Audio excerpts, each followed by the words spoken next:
Πώς αντιλαμβάνεστε στο ΣΥΡΙΖΑ τα όσα ακούσαμε χθες, τις αποφάσεις από το Eurogroup? Μας δίνουν έτσι μια ανάπαυλα, μια ανάσα ή μια ουσιαστική λύση? Θα συμφωνήσω μάλλον με την πρώτη εκτίμηση.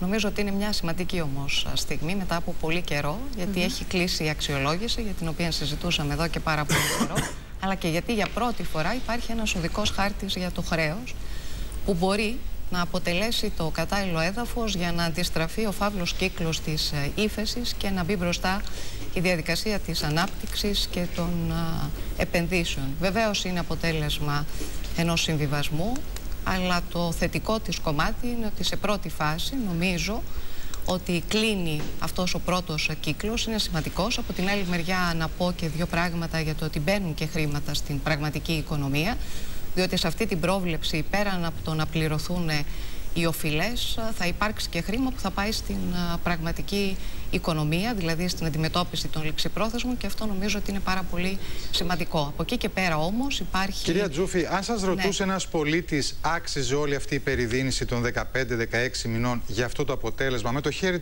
στην καρδιά, θα του λέγατε ότι άξιζε? Κοιτάξτε, αυτό που θα έλεγα ότι είναι πάρα πολύ σημαντικό το από εδώ και πέρα, δηλαδή ότι ουσιαστικά έχει υπάρξει μια ανάπαυλα και είναι πεδίο δόξης λαπρών για μας να αποδείξουμε αυτό που με ρωτάτε, πώς αυτό που επιτεύχθηκε θα καταλήξει ως όφελος στον απλό πολίτη. Και αυτό πρέπει να το αποδείξουμε με συγκεκριμένα έργα στο επόμενο χρονικό διάστημα. Δηλαδή τον απλό πολίτη όμως, που τώρα παράλληλα με αυτό που αναλύεται έχει να αντιμετωπίσει τα μέτρα που ήταν το αντάλλαγμα. Συμφωνώ. Το οποίο έρχεται λοιπόν, του Ιουνίου. Αυτό λοιπόν, αυτή είναι η πολύ μεγάλη δυσκολία. Μέσα σε αυτό λοιπόν το σκηνικό, από τη μια μεριά έχουμε τα μέτρα, τα οποία ήταν επώδυνα και σκληρά, και από την άλλη να υπάρξει εκείνη η δυνατότητα, παραδείγματος χάρη, για να ανοίξουν θέσεις εργασίας, που είναι ένα θέμα που πλήττει την ελληνική νεολαία και όχι μόνο.